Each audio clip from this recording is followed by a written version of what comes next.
Hello there, and welcome to a continued part of Dyrus's video log. So continuing off the last video log, I'm gonna talk about the League of Legends scene, like overall, and my point of view, and TSM's kind of point of view, just a little bit, and all that. And the team swaps, that was what I was supposed to cover last time, or recently. So we're gonna start with CLG's switch ups. COG had three major voices on their team, which would be Chowster, Saint Vicious, and Hotshot. And when you put them up against each other, Chowster kind of lets things go, but when Saint goes up against Hotshot and Hotshot goes up against Saint, they bash heads with opinions, and even though they both may be right, I don't know, things happen, and so I guess Hotshot being leader and all, uh, he's making a B team. He wanted them to be the leader of the B team because they just didn't get along well in terms of team and teamwork, I guess, or something like that. That's something I have no say in, but that's what I got from this impression that I got, I guess. And right now, how I feel about the current CLG is that um, it's gonna take a little while for Boy Boy to settle in to the team, just like any other player switching teams. How I feel about it, um, well, obviously I'm not really affected that much since I'm not the one making the team switch, but in terms of going up against them now, instead of facing Hotshot, I have to face Voyboy, who is also a very strong top. And now we got Hotshot in the jungle, who has been a top laner. So he may not have like the jungle timers and all that down instantly, but he'll probably pick that up like in a week at at the least. I mean, it doesn't take that long to switch roles. And I believe that Hotshot can become a potentially good jungler. We'll just have to see if the performance. He understands top lane a lot, so he will probably be ganking top most of the time. My only if I were him, my only worry, if I was like his teammate, if I wanted him to do like everything perfectly, would be just controlling dragon. Controlling dragon's really important. When I first started jungling, which I don't really do a lot. I just do it in solo queue because I want to be able to win my solo queue games, which is why I'm like 2600 on Europe West. Is that you gank top early and then you can start to control dragon later, or if you're Lee Sin, you have some cheesy ass dr do dragon early strat like MTWNA or that one thing the Koreans did. I didn't really look at it, but yeah. So that's my point of view on it. If you have questions, you can leave in the comments below. I'll look at it. I'll try and look at the first 10 pages at least. So that's my opinion for CLG, really. We'll see how they do. You can't really say how they're gonna do before it happens either. A lot of people are like, I don't know, a lot of people are just jumping the gun. Not everyone. I'm not trying to stereotype everyone, but just a few people. Um, so Voyboy goes to CLG, and from Dignitas picks up Crumbs. So what that does is, Crumbs is gonna take probably like a week to learn top lane, but he doesn't have all of the experiences in lands from top lane. Although he has played top lane solo queue, he played mid lane. Um, he's a very adaptable player in terms of that. Like in solo queue, it's like flat ladder rise, or he just knows the secrets to solo queue. I believe Crumbs could become a really good top laner, but it might take a while. I'm not sure. Like I haven't really played Crumbs top that much, so I can't say much for him. But I believe he's a good player and he can just learn another role. and it's an upgrade for crumbs, in my personal opinion. No offense to Curse, because Dignitas is a little bit higher on the food chain right now. But they are, because of tests and exams and all that, they're going to be a little bit behind. So they might fall behind a little bit. And that, unless when they go to Korea they don't have anything like that and they're fully committed to League, then they won't really have any problems. So yeah, we'll see how they do. And then for Curse, um, Saint Vicious being their jungler now, which means I don't know what their lineup is right now. I've heard rumors of different things, so I can't really say anything yet. But for the Saint Vicious part, I think Saint will be a good addition to Curse because I don't know who's the leading voice on Curse right now, but when Saint's on your team, he knows what to do. He knows the steps to properly take to advance the game and end the game in your favor. I mean, just properly finish the game, and that's really important. At WCG, my experience with playing with Saint is didn't have to worry about him, didn't have to tell him to do anything. He just does everything himself, and he'll let you know. And he has a lot of leaderly aspects, um, much more than most people, and or not most people, just like in general, like he's just a leader. That's all. He's good, and he understands the game. So I think joining Curse will he'll fit in very easily because Jackie's very cool. I like Jackie, and for other lineup, I don't even know who it is right now. So we'll see their roster in the future. So these three team switches, these three major North American teams, what this tells me is that they're gonna be out of the loop for a little bit unless like something pops up, and EG will be pretty probably be our biggest rival unless we get stomped by Legion. Then we have nothing to say about that. Then Legion's up there too. I believe that Legion got way better, but I can't fully grasp how good Legion is right now because of Dignitas's recent play. They're kind of a little bit rusty, is how I felt. Because, and the reason for saying this is that Scar usually does very well middle, and I don't know what happened. I know Prawley's very good at Kennen and very good at Morg, but even so, even if the enemy's very good, I'd never seen Scarra like I don't know make that many mechanical mistakes. He's very good at those mechanics. I've seen him play before. I watch his stream. He's very good with commentary. I think he himself he knows he could have done better, and I'm not downing on him or anything. I just believe he's a better player than that. So for that comparing to Legion, I don't know how Legion is going to be. I guess we'll find out this Tuesday. Hopefully, it'll be a good match.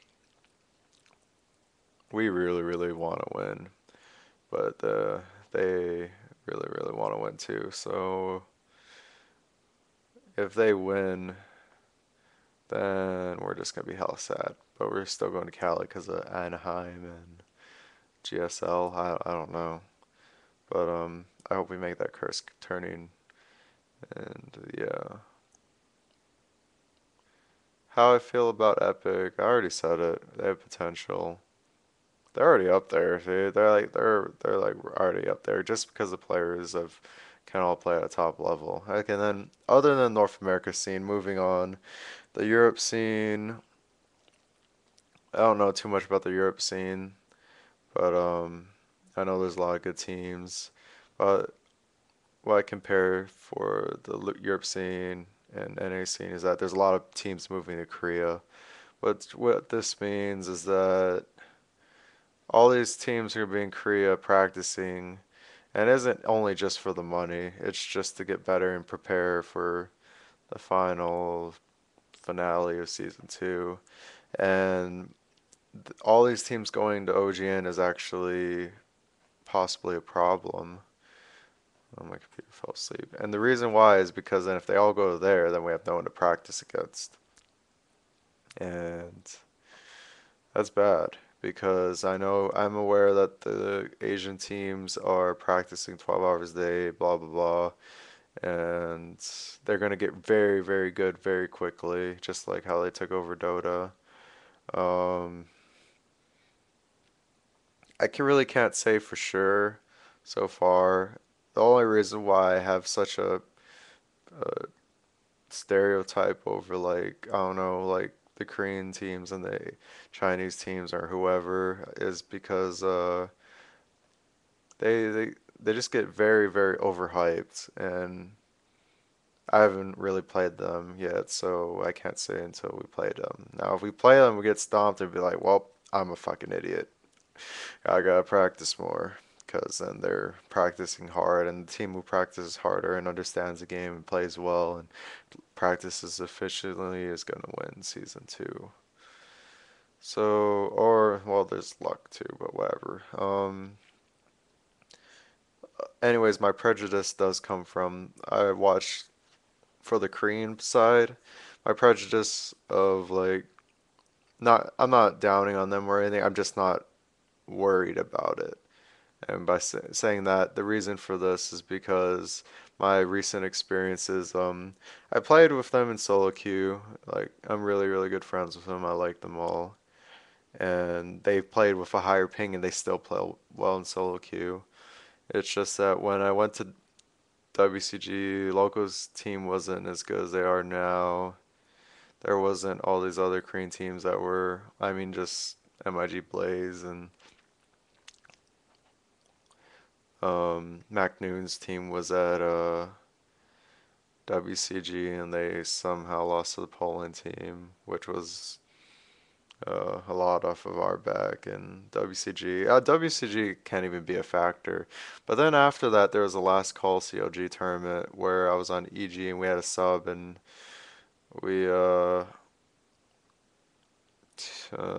God, I hate saying this because it makes me feel like such an asshole. We we played against three Korean teams and beat them all well, mostly because they do have like 200 ping, so I can't really say anything for that. So I've never really had like a fair match with them, which is why I wanted to make an account, go on the Korean server and play solo queue. But if you can't use someone else's social security number for Korea or something, so I don't want to go to jail. So I just stopped doing that. I'd probably have to ask Ride for that. Anyways, yeah, my prejudice comes from that, and I'm aware they got better in the future, but when I watch them play, I can't really tell. Like, I just can't tell. Like, okay, there's like a few things that they do that just bugs me. Like, I understand it's a competitive match and people are gonna make mistakes and choke, which is understandable. I completely sympathize with that. But there's a game, okay, there's a recent game, actually the grand finals game where on MIG Blaze and MIG Frost, Rumble built a Doran shield with Ninja Tabby. Now I've had a terrible experience with Rumble building Doran shield and Ninja Tabby against Jax. Don't ever do that ever. Just you don't get damage, you don't get magic resist, you delay your revolver, you delay your penetration, you delay your rylai's, you delay your death cap, you delay everything. And you just if the enemy jungler camps your lane and snowballs your lane, that Jax just got like super fed, like super farmed. Like not even that fed, but just farmed. And even though Frost got all those dragons and was winning early, Logodogo had an early BF sword. Like the team fights, the Morgul and the Rumble were kind of used like not the best they could have been used. They were used okay, but they weren't. I actually I don't even fucking know what I'm saying because I didn't watch all of it. But I just saw like one or two ults, and that's probably why I'm just saying all of it. But what really really like hit me is that after I saw Executioner's Blade being built on Jax, it just blew my mind, dude. I just stopped watching the moment I saw that item. Because no matter how much someone may reason with me and tell me Executioner's Blade a good item on Jax, a guy who's played Jax over thousands of times, even though I'm really pretty rusty with him, I know how he works, like since the beginning of time. Well, it's been bumpy through the patches, but Executioner's Blade against Janna, Rumble, Morg, Shyvana, and Varus. Now, if it was against Soraka, Mundo, or someone with like lots of healing, I'd be like, okay, I guess that makes sense. I haven't really tried it myself, so I can't say much. But when you build that again, I mean, he had cleanse, so it could serve as ignite. But still, like, you should just build Gunblade or Triforce or well, Gunblade or Triforce is pretty much the only DPS items you're gonna build on Jax, really. And then GA, and then it's pretty much set. You're just gonna be tanky. You could build Warmogs after Gunblade.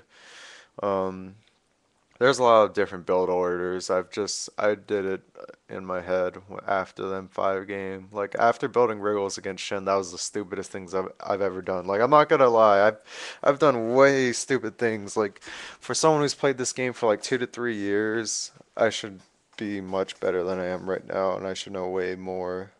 So like before like I go off going to criticize other people, I'm just throwing that out there that I too do stupid shit. So this is but I'm just analyzing other things and I'm just like just giving out my opinion. So anyways, after all of that, I was told he built a Gnasher's Tooth on Jax after. Now, it it comes to the point in the game where for top lane it snowballs so hard that there's a point where you could build fucking 4 Tiamats and still win the game just because you're snowballing so hard. Now there's like rare cases, and I don't think you would build that to troll in a tournament match. Or maybe Executioner's Calling is like buffed and better than I thought, but the gold it's worth is just I don't know, man. I think Jax is just stupid fucking strong right now, in my opinion.